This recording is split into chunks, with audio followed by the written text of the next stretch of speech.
Hello students, I am here with another video from the chapter Reproduction in Plants from class 7th NCERT book. Now before starting today's video, I would like to tell you all that till now what all things we have discussed in this chapter. Since we have started this chapter yesterday, I only discussed about the mind map of this chapter. And mind map means we have discussed about the connection, the relationship between the topics which are to be taught in this lesson, where I have introduced you with the lesson the word, what is the meaning of the word reproduction, and then we have also seen that what are the types of reproduction, where we came to know that there are mainly two types of reproduction. One is the asexual mode of reproduction and the other one is the sexual mode of reproduction. Then we discussed that in plants there are various types of asexual mode of reproduction. Okay, so we have discussed about two such modes of asexual reproduction. Now before that I must tell you that the word reproduction means the organisms, the plants here we are talking about. So plants are able to produce their own kinds and with the help of the seeds or without seeds. So when we are talking about the asexual mode of reproduction, there the plants are able to produce new varieties of plant, but they are not able to produce their own kind. I mean with the help of the seeds, means without the help of the seeds they are producing their own kind. Okay, so here it is very easy to understand. I mean there are various modes of asexual reproduction, where we have discussed two such modes. One was the budding. Okay, we discussed about budding, and another was the fragmentation. Fine. So here the diagram of fragmentation you could see, where I told you that in fragmentation the algae are going to break down, or they are broken down into two or more parts, whereas in budding the new small bud is going to come up from the original plant, and it specially takes place in fungi, whereas the fragmentation is taking place in the algae, specially known as Spirogyra. Okay, so the Spirogyra is responsible for the process of, I mean it is the algae where the fragments are being broken down, and each fragment it grows into a new plant. Okay, and budding is the process which takes place in fungi. Okay, so budding takes place in fungi, where we talked about the fungi called yeast, in which the new bud is going to come up and it is going to give rise to the small varieties of small chain of buds, means chain of buds were developed, and then it could be a single bud or it could be in multiple forms. Okay, so here we studied about the two forms of asexual mode of reproduction in plants, where these asexual mode of reproduction is responsible only in the smaller plants such as fungi and the algae. Okay, so in algae we discussed about Spirogyra, where the Spirogyra is broken down into two parts, and then each part is going to continue and it grows into a new Spirogyra, and the parent spiro, and then it is going to live freely after after once it is being developed properly. Okay, similar thing is happening with the yeast also. Now today we will discuss about one more type of asexual mode of reproduction, that is the spore formation. Okay, so we'll discuss about the spore formation. Now what is the meaning of the word spores here? Okay, so spores here means that we are talking about some of the seed kinds of things. Spores means they are the very minute structures, they are very small structures. What are spores? If we talk about spores, spores means they are the very tiny structure, they are very small microscopic seed like structure, which helps the fungi to grow into a new individual. Okay, now what happens as the seed germinates, this spores are also able to germinate on the surface where the fungi are grown. Now we are talking about which kind of fungi? We are talking about the fungi called Rhizopus. Okay, Rhizopus. Now it is also known as bread mold. Okay, it is also known as bread mold. Sometimes, now why it is called bread mold? Bread mold is a fungus which specially grows on the bread slice. Okay, when the bread becomes stale, then what happens, this fungi are going to grow. So what happens, once a small piece of bread is kept with the proper moisture and then a proper temperature condition, then what happens, so this bread is going to develop a small black colored patches, but initially they are not black, they are in the form of green or blue colored patches. Then after that what happens, they are going to become brown or black. Okay, once they become black in color, so they look like a pin or a paper pin, or you could see here in the diagram where you could see the heads of these fruiting bodies are there. I mean to say that they develop a proper structure. Okay, now inside this proper structure which is bulging out, this bulge structure consists of many microscopic spores. Okay, so many microscopic tiny seed like structure is present, which is known as spores. Now each spore is responsible for the growth of a new individual, that is a new fungus. Okay, so here what happens, now how these spores are coming out. Okay, so these spores are going to burst. Now what happens, once the fruiting body is completely ripen off, then what happens to this fruiting body, it is going to develop small spores inside. Then once the spores are fully grown, they are fully mature, then what happens, this burst open. Okay, so this burst, once it is going to burst, then what happens, this from here, if it bursts, then what happens, the spores are going to come out from the fruiting body and they are released into the air. Now what happens, once they are released in the air, they are going to come on the surface where the proper temperature and moisture is present. Now what happens, once they are at the proper temperature, proper moisture is present, then what happens, it is going to grow, it is going to germinate properly in the same manner as the seeds are grown in the soil. Now once these spores are grown, then what happens, they are going to develop into a new individual, means at the same piece of bread a new mold is going to germinate. Okay, so see, these spores works as a seed, but they are not properly the seeds, but they are very tiny. That is why they are known as spores, they are not known as seeds, but they work as the seeds only. Now the spore formation, it takes place in the ferns or in the fungus or fungi. Okay, fungi, not the fungi, because fungi is already a plural word. Okay, word. Now here the fungus is going to develop properly because of the germination of these spores. Now in this method, the fungus produces spores. These spores are going to germinate and produce a new plant. So it's very easy to understand. Now how they are going to grow properly, I'll tell you about the structure of these spores. As you could see that this fungus is growing on a bread, then it has a false stem like structure. Okay, it is not a true stem, it is like a stem, it is not exactly the stem. So this stem, this is known as stolon. This stolon is going to grow, it is going to run on the surface of the slice of bread or wherever the things are growing, wherever these fungus is growing. Now what happens, once it is grown, then it develops a root kind of thing. So these are not the proper roots, they are known as rhizoids. Now these rhizoids are root like structure, they are not actually the roots, they are only the root like structure. Okay, so once they are going to having these means they develop these root like structure, then what happens, they are going to absorb the material which is upon which they are growing. I mean to say, if it is growing on a bread, then what happens, they are going to grow, they are going to absorb nutrition, they are going to absorb water, nutrients, all the things from the rhizoids which are going to be anchored in the bread slice. Okay, now once they are going to develop, they are going to have these sporangiophores, or they are going to have the stem like structure. Then what happens, they are having a fruiting body on it. So this top of the stem, you could see that it is swollen kind of thing, it is a little bit bursty kind of thing. Now what happens, this is going to grow and this is going to this is known as fruiting body.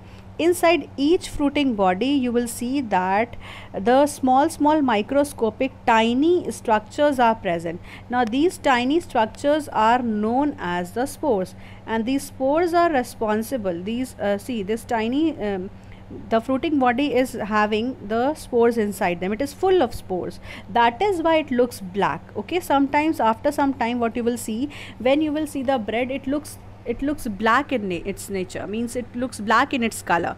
Now why it is looking black in its color? It is looking black because the spores are going to mature.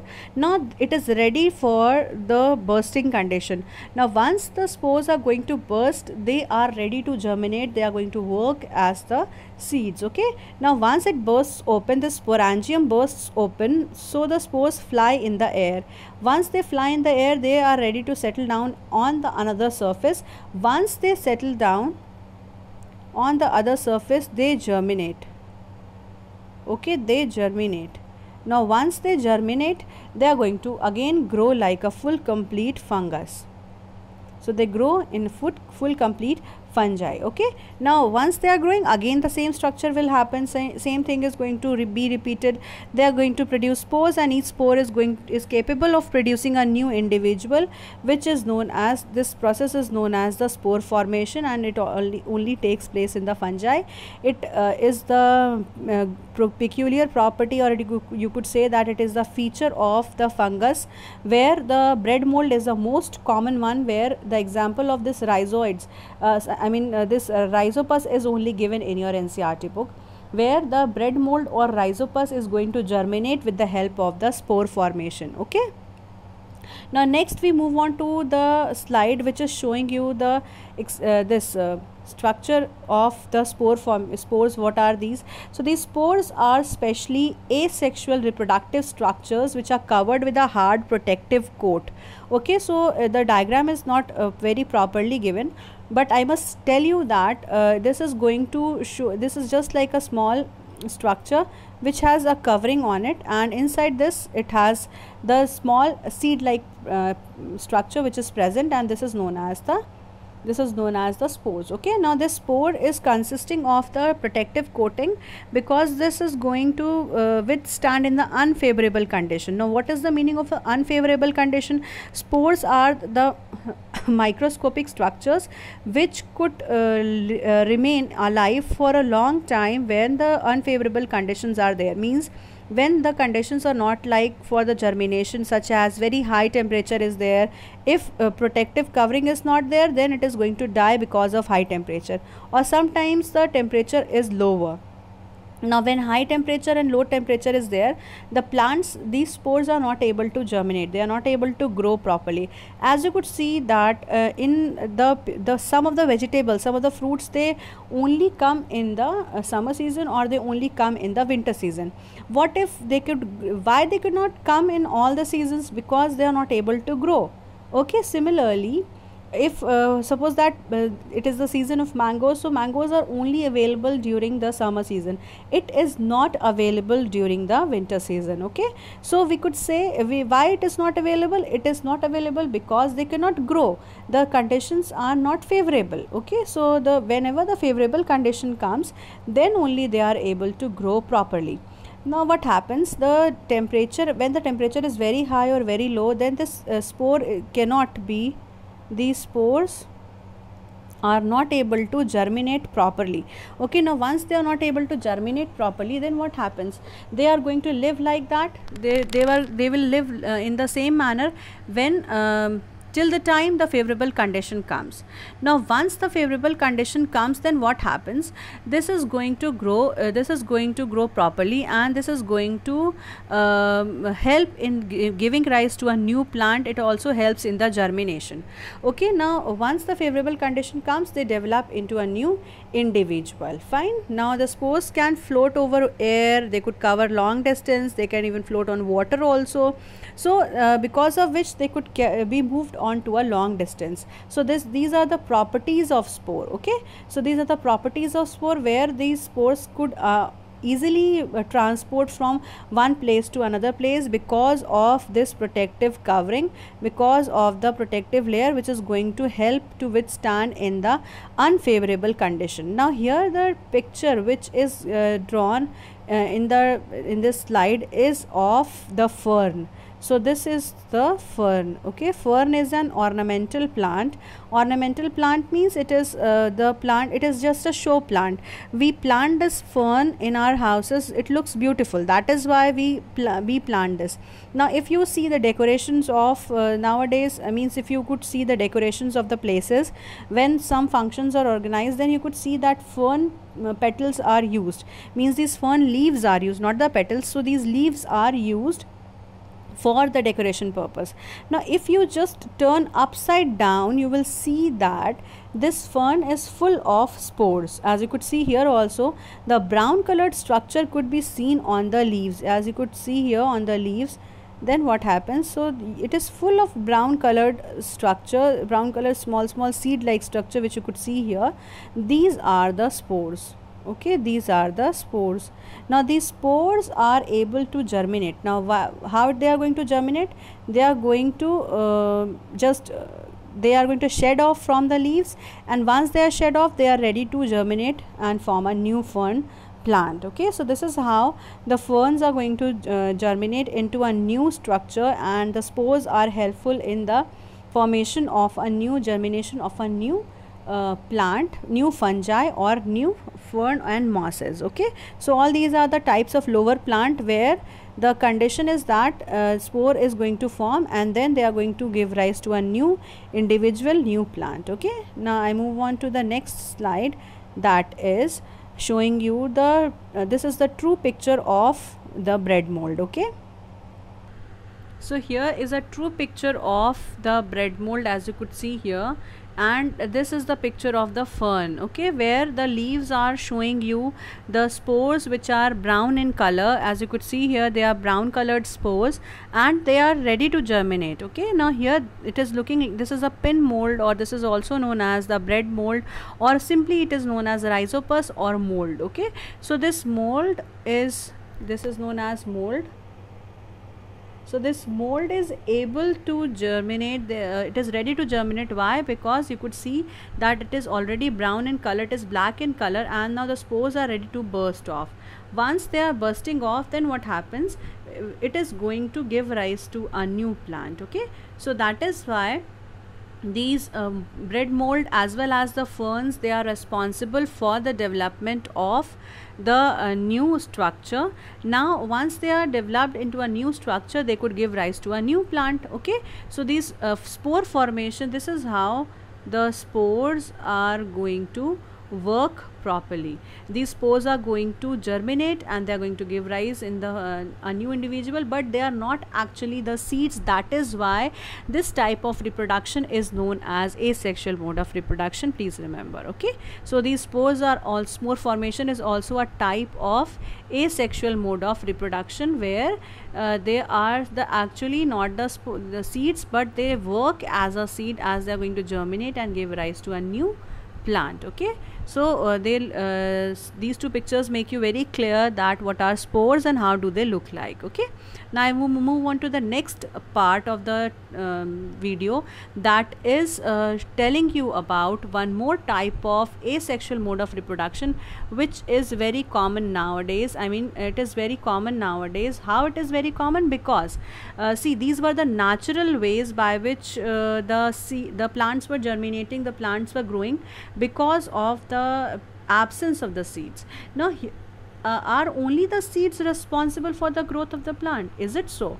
If you think about it, that not only the spores they are responsible for the growth of the plant, it is these are the other, there are many other parts of the plant which is responsible for the growth of a new plant. Now in this section we are going to study about the same things, where the parts of a plant which is responsible for the reproduction, it also depends. Now what kind of plants of a what kind of parts are there in a plant? There are two parts in a plant, as we have already talked about this in a very little manner, in a very superficial manner in the beginning of the chapter, where I told you that if a plant is there, there are two types of structures present in the plant. One is the vegetative structure and the other is the reproductive structure of a plant. Okay, now we just now talked about the parts which is responsible for the development of a new plant, that were the spores, and these are also the vegetative part, rather would say that these are the reproductive part. So these were the vegetative parts. Okay, now here we are going to specially discuss about the vegetative parts. Now what is the meaning of the word vegetative part? Okay, so what is the meaning of the word vegetative? Here is vegetative means those parts except flower. Okay, except flower in a plant, all the parts like roots, stem, leaves, all these are the vegetative part. Okay, buds, leaves, all are the vegetative part except flower of a plant. All other parts are known as vegetative part. Okay, so these parts are responsible for the growth of the new plants. And secondly, the reproductive part, which is very easy to understand because seeds are developed because of the development of the flowers. So these flowers are going to give rise to the seeds, and these seeds are going to germinate and they are going to give rise to a new plant. So this is a very common sequence which you could find in the nature, but there are other types, there are other ways also, because of which the roots, the stems and the leaves are also, even the buds are also responsible for the growth of the new structure. The complete structure is going to grow because of the presence of the vegetative parts. Okay, so we will talk about all these parts, all these forms, because of which a new plant is going to develop. So we move on to the next part, that is, how is this vegetative propagation taking place? So this vegetative propagation is taking place because of the vegetative parts. Okay, now what is this new word known as vegetative propagation? So it is again vegetative. I told you just now that vegetative means it is a part which is other than the flower. Okay, so if we talk about the roots, stem and leaves, if we talk about root, stem and leaf, or we are going to talk about buds also, all these are the parts which is not included in the flower. Okay, so except flower, all the parts of the plant is known as the buds. All the parts are known as the vegetative part. And the next word is this propagation. What is the meaning of the word propagation? Propagation means propagation means to add up, to grow. So how they are going to grow? They are going to grow because of the growth of the vegetative parts. Okay, so the plants are going to grow. New plants will grow. Okay, they are going to grow because of the vegetative parts. Okay, vegetative parts. Now why these vegetative parts are responsible? Because they also have the capacity to develop. So we will talk about two types of vegetative propagation. So one vegetative propagation is the natural vegetative propagation, and natural vegetative propagation means that it is going to develop the new plants and new individuals naturally. Means we are not interfering, the human beings are not interfering in the growth of any kind of a new structure of a plant. And in the nature we could see the new plants are developed because on its own. Okay, it is going to grow on its own. So one such type is the natural process of vegetative propagation, and the second one is the artificial vegetative propagation, where the human interference is required. Means we human beings are going to help in the growth of the plants. Okay, and if we are not helping, means they are growing naturally, it means that the natural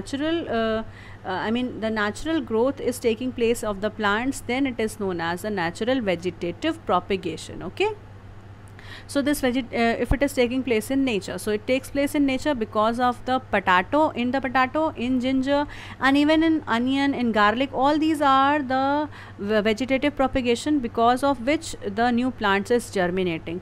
Now in natural vegetative propagation, the root, stem and leaves are involved in the nature which is going to give rise to a new plant. Okay, and similarly in artificial mode of vegetative propagation, such as cutting, grafting, layering, tissue culture, all these are the artificial methods, means they are the man-made methods, because of which they are done in the laboratory sometimes. What happens, they are going to develop a new individual with the help of the human beings, means we are helping to develop into a we are helping in the growth of the new plants and new plantlets, and then they are being sown in the seeds in a large amount. So because of the cutting, layering and grafting, I'll just discuss all these things one by one in details.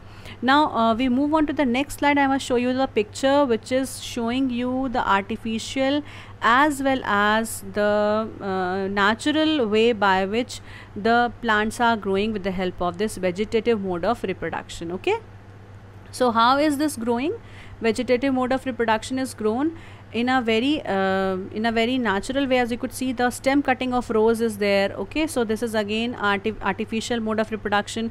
And why it is artificial mode of reproduction? It is because the human beings are planting, these are cutting and they are planting the stems of rose in the pot so that it could grow properly. Next is the money plant, where the stem cutting is required for the growth of the plant. Okay, next is this potato. So this, you could see that the potatoes are going to give rise to a new plant.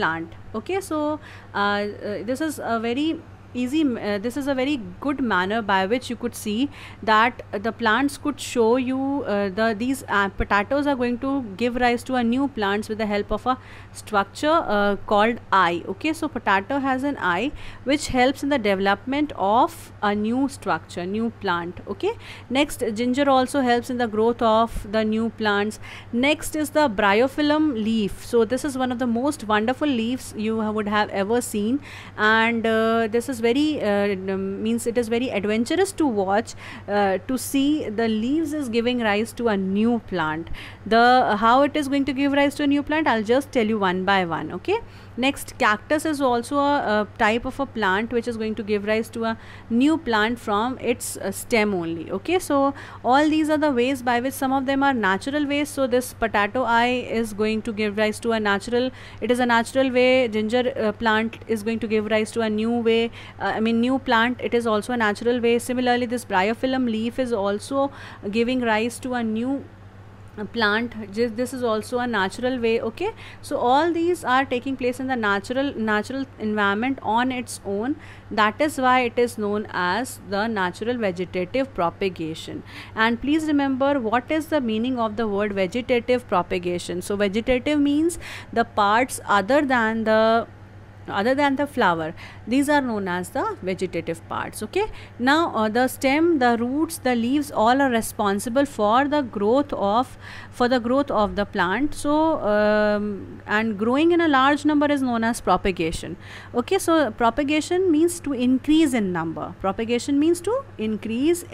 Number. Now once they are increasing, how they are increasing in number? They are increasing in number because of the other parts which is not responsible for the actual sexual reproduction, that is the seeds. So except the flowers, all other parts are responsible for the development and the growth of the plant, and this is known as vegetative propagation. And these are the very natural natural things by which you could see that they are going to develop into a new individual, they are going to develop into a new plants, and then it is going to increase in its population. Okay, so this is about the vegetative mode of reproduction or vegetative propagation. Simply, we should not say, rather it is a mode of reproduction, then it is known, that is why it is known as vegetative propagation. Okay, so natural vegetative propagation is very easy to see. Nowadays you could see that these potatoes are growing and they are going to give rise to a new plant. Okay, and yes, I just wanted to tell you here only, this is the very common example which we are seeing is of potato, and I must show you also that I have a small potato which you could see here, that it is going to give rise to a new plant, as you could see here, which is drawn in the diagram. This one you could compare with the diagram, and you could compare here this potato with the new plants are coming out, you could see here, and this picture. Okay, similarly I have this ginger also, which you could see that from the ginger you can see a new plant is going to arise. Okay, as you could see here, a new plantlet is going to arise from this part. This is a ginger, and then this one was the potato, where both of them are the types of stem, and you could see the small notches are present, small eyes are also present. I don't know how much it is very clear to you all, but I feel that you all could see in your kitchen nowadays. You could see these eyes are present, and these eyes are the places where these new plants are going to come, means they are going to grow. So that is how the vegetative propagation takes place naturally. Okay, now here the vegetative propagation is very common to see in these potatoes nowadays, and I have shown you the live example also. Now I think you all might have understood how is this vegetative propagation taking place. I'll discuss more about this vegetative propagation, as in the leaves you could see I cannot arrange for a bryophyllum leaf, but because it is not a season for its germination, but definitely I'll show you in the class where the bryophyllum leaves are going to give rise to a new plant. Okay, now I'll discuss more about this vegetative propagation in the next class, and that's all for today's video, children. I'll meet you all in the next video with the next lecture with the next topics to be discussed. Okay, so we have discussed a lot about the asexual mode of reproduction, where we saw the spore formation in details, and then I told you about the vegetative propagation, and even I have shown you this potato with the eye and having a new plant which is coming out from that eye, which is germinating from that eye. Now if you cut and plant, you can get a new potato plant having potatoes in it. Okay, now that is all for today, children. I'll meet you all tomorrow again with the next topic to be discussed. Thanks for watching the video.